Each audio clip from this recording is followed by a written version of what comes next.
apresentação. José é esta figura linda que está aqui ao meu lado direito. E que não é só linda por ter um corpo destes, um sorriso destes.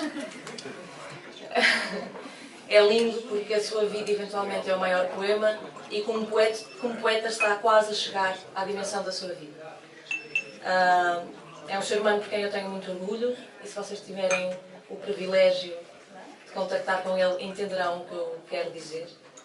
E aquilo que ele tem feito com o seu percurso de vida enquanto editor de si, começa a conseguir fazê-lo na poesia. E esse é o grande motivo porque eu vos digo, este é um poeta que mesmo que ainda não seja o maior, é um poeta maior. E este é um livro particular. É um livro particular porque é super arriscado.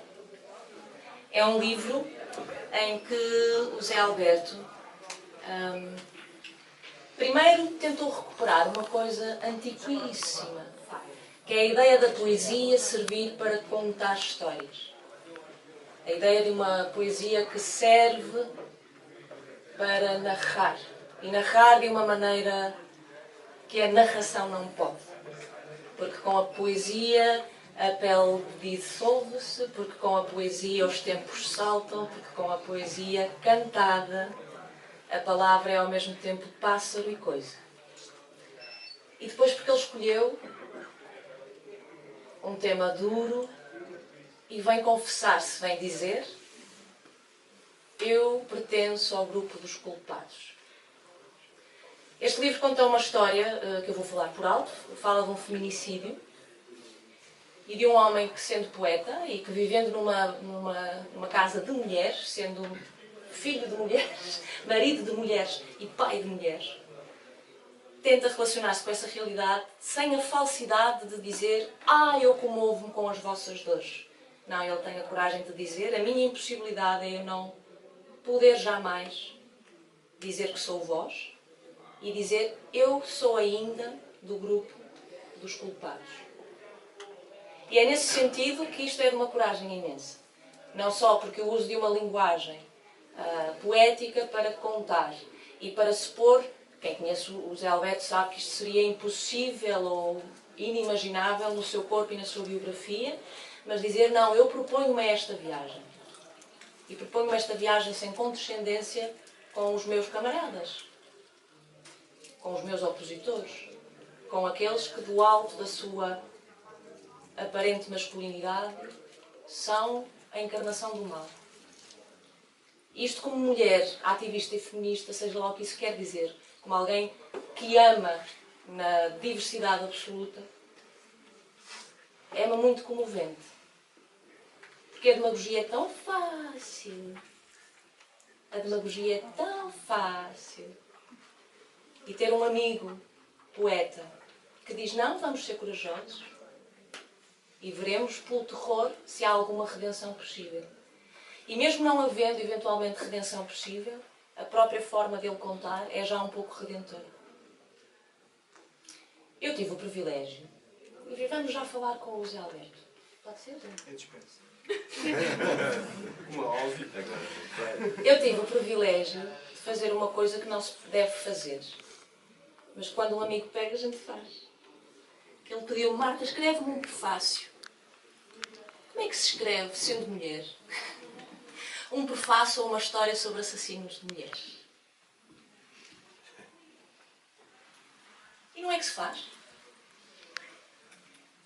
Se me permitirem, isto também, reparem, isto parece uma coisa muito pesada, e é. Mas está no limite também de muito assomo de beleza. E essa falta de moralismo, não é moral, é de moralismo, do Zé Alberto enquanto poeta também é muito comovente.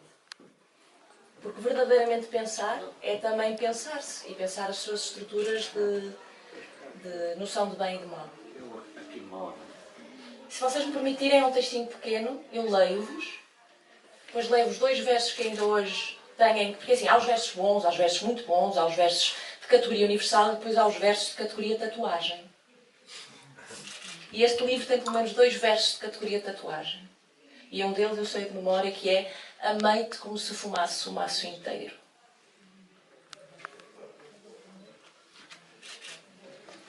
E olha o som disto, olha o som disto. Amei-te como se fumasse o maço inteiro.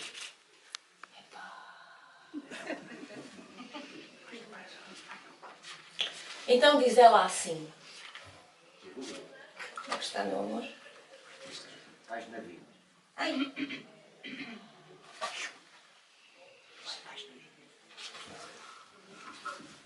Tardemos. Tardaram estas palavras.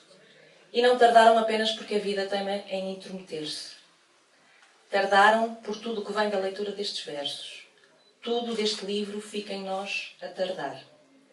Tarda o entendimento, tarda a pergunta, tarda a escuta clara de um verso, arde como tarda a consciência depois de um impacto, de um acidente, de um crime, de uma lâmina qualquer que atravessa o real e o torna uma suspensão febril. Tudo tarda. E sobretudo tarda a chegar às palavras. Porque o que aqui acontece é narrado, mas não é da ordem do narrável. Aqui, a poesia é-o no seu uso antigo, o de contar as aventuras, as mitologias, os grandes desastres, cantares das alturas e dos hades da humanidade. E há nisso qualquer coisa de cinematografia. E este modo de versejar só denota um abismo maior. Que por mais que se tente contar a história do incompreensível, ele aí segue, aterradoramente luminoso de tão inacessível.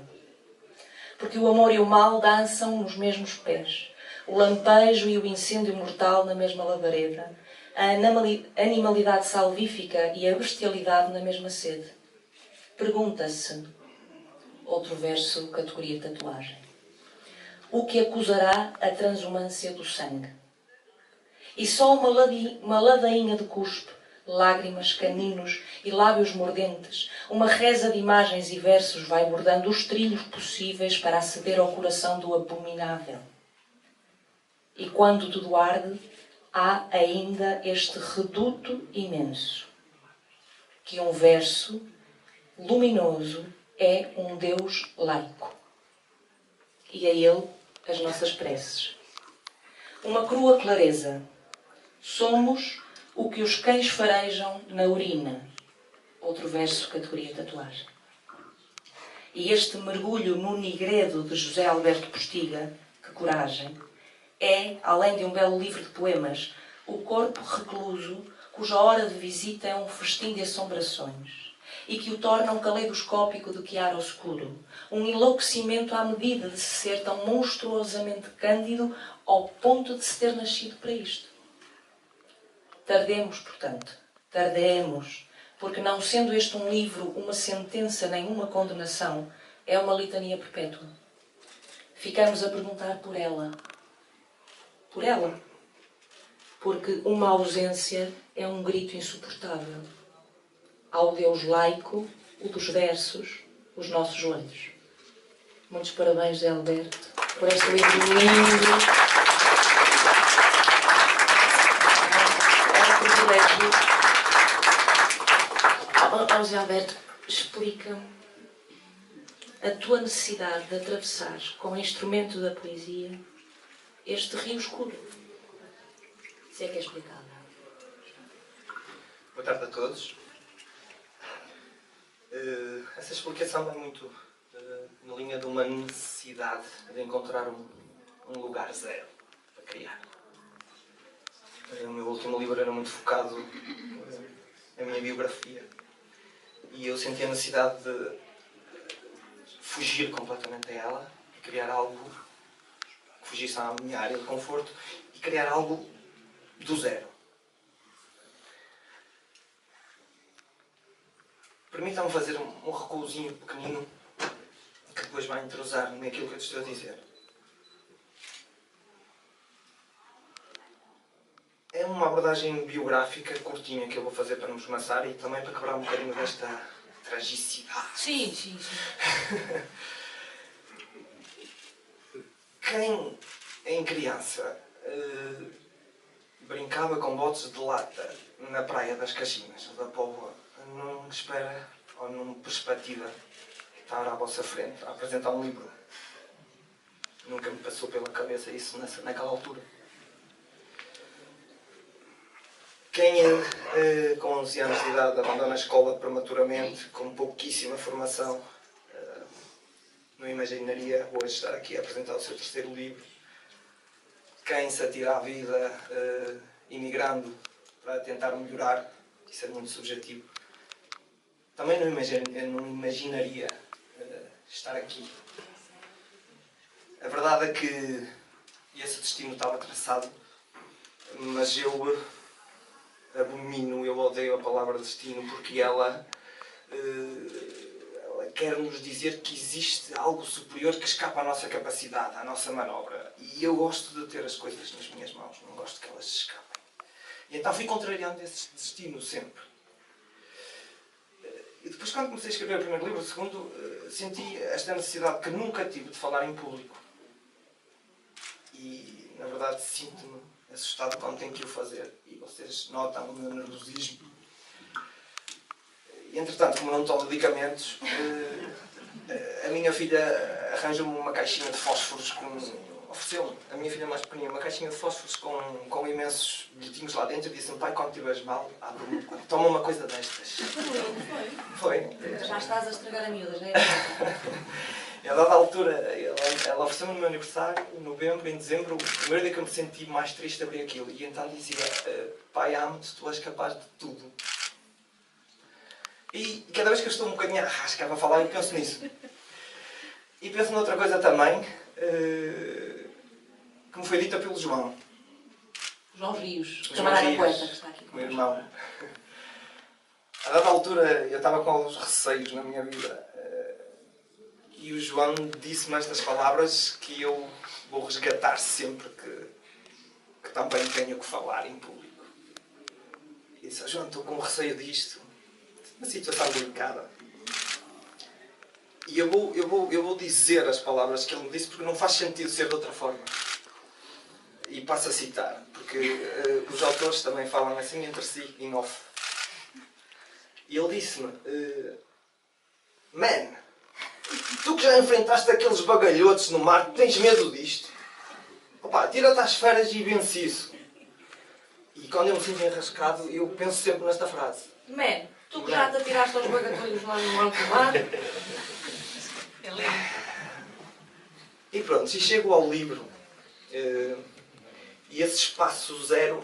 Eu ontem ouvi a Lídia Jorge, quando numa mesa, perguntaram à mesa o que era ser escritor. Pergunta difícil, a maior parte dos autores fugiram a ela. E a Lídia Jorge enfrentou e disse que o escritor é aquele que só escreve quando não consegue reter o fluxo das ideias dentro de si. E eu de repente fiquei todo feliz porque aquilo tinha acontecido comigo. Mas não foi propriamente o fluxo de ideias que eu reti. Eu tinha uma necessidade enorme de criar um lugar zero para dali fazer algo. E é aí que nasce, não é o personagem do assassino, não é uma necessidade de fatalidade que eu tinha, mas é uma necessidade de liberdade absoluta. E aí nasce a figura do assassino. Liberdade absoluta ao ponto de, se pensarmos na teoria da personalidade de Freud, ele fala-nos no eu, o ego e o superego. De uma forma simplista, o eu são os nossos instintos primários, o ego é a forma onde nós no dia-a-dia encaixamos esses instintos primários, e o superego são todos os valores que nós adquirimos através da educação, da religião, dos princípios, para ser quase o equilíbrio de todas essas forças. E criar esse espaço zero deu-me inclusivamente a oportunidade de fugir a essa teoria. Era criar do nada algo. Liberdade absoluta, porque tem que ser assim a poesia. A abordagem ao tema é uma abordagem muito em voga. O tema está, infelizmente, muito em voga. Neste ano foram assassinadas 11 mulheres. E eu não quis poeticamente abordar o tema de uma forma fácil. Poderia abordá-lo do lado da vítima, que embora sendo dura fosse mais fácil de abordar, mais piedosa. eu abordei do lado do assassino. E abordei do lado do assassino enquanto amante maior. Porque esse ato só acontece porque existe um amor incomensurável. Um amor que não cabe em lado nenhum e que depois, de certa forma, culmina no que o assassino acha ser um ato de amor maior. Acho que não é. O livro, eu vou falar um bocadinho sobre o esqueleto do livro, porque eu acho que quem se dignifica a sair das suas casas e vir um lançamento de um livro tem que saber, tem que se lhe dar alguma coisa a mais em relação ao que se dá aos outros que vão apenas à biblioteca comprar o livro. O esqueleto do livro é relativamente complexo, porque eu começo a história de trás para a frente. Eu começo a história com 6 poemas num confessionário, onde a personagem, a figura do amante assassino, confessa o crime. O que não é nada fácil em poesia, sem se cair no ridículo, digo já. Depois, eu posso-me recorrer? Claro, então, é teu, não é? Não, é nosso. Eu vou-vos... Preciso do esqueleto. 6 poemas no confessionário. Entretanto, eu passo para um capítulo que eu intitulei A Iniciação à Culpa, quando ele, na realidade, percebeu que o que tinha feito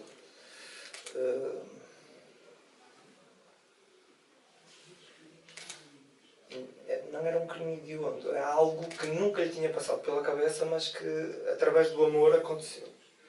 E onde ele reflete numa cela, onde eu dei o cunho a um recluso numa cela, que de joelhos escreve a sua culpa. E depois começar por aqui, de uma forma que o leitor entra ali de corpo e alma e quase fica sufocado com a tragicidade da coisa, eu teria que contar a história deles de amor.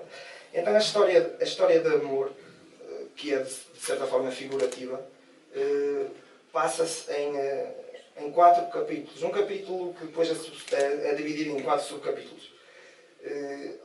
Onde eu intitulei esse grande capítulo Lembrar-nos a maior das penitências. E então, o primeiro capítulo é sintomatologia comum, que é aquilo que todos sentimos quando estamos apaixonados, a geral a todos. E não temos esta ideia pueril de serem as borboletas na barriga. Depois o ensaio ao desamor, que é quando o indivíduo percebe que o amor não é recíproco. O antes do poente, que talvez não vos devesse dizer isto, é o capítulo que mais me deu gozo de escrever. E a ramificação do adeus. Quando a história, no último verso, se liga ao início. O resto eu vou deixar para vocês apreciarem, espero que gostem. Foi o espaço zero para criar que eu necessitei e usei estas ferramentas para tal. Obrigado.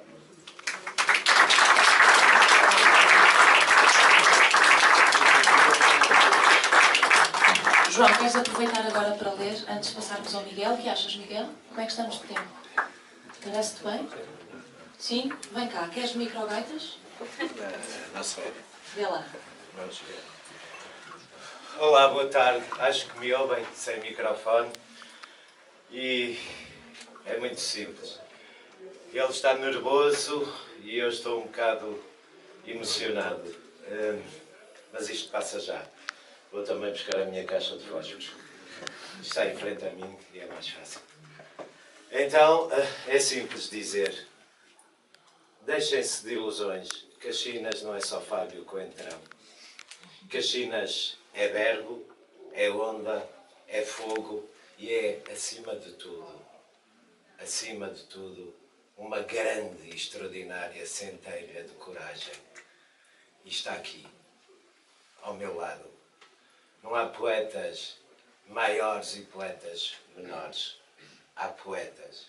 E cada veia, cada filamento deste meu irmão é, sim senhor, revelação poética.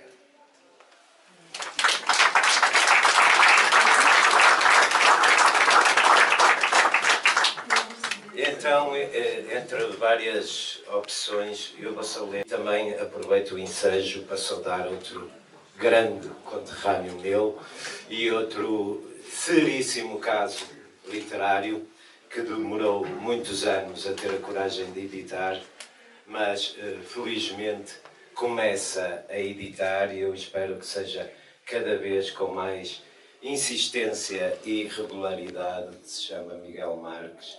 Aconselho-vos vivissimamente este autor. E já agora um abraço para o não menos cúmplice e amado meu banqueiro anarquista e fornecedor de livros que me desgraça de tantos em tantos tempos, Isaac Ferreira.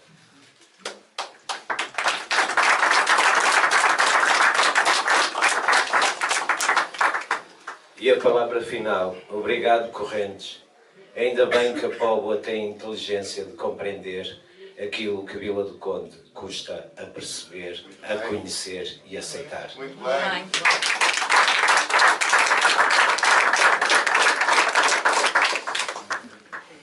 Sei não valer o adestro de uma letra, mas esta paixão alucina-me. Faz-me querer ser o alfabeto inteiro. Por inocência ou delírio, alimento as andorinhas que me poisam nas veias. E ainda, e para terminar, arremessa-me aos pés as palavras, essas que solto em correntes sem discípulo nem voz, e aos olhos a poalha dos versos que ralho a fugir ao fracasso. Dar-te-ei silêncio, nenhum outro universo albergo entre os dedos. Obrigado, irmão.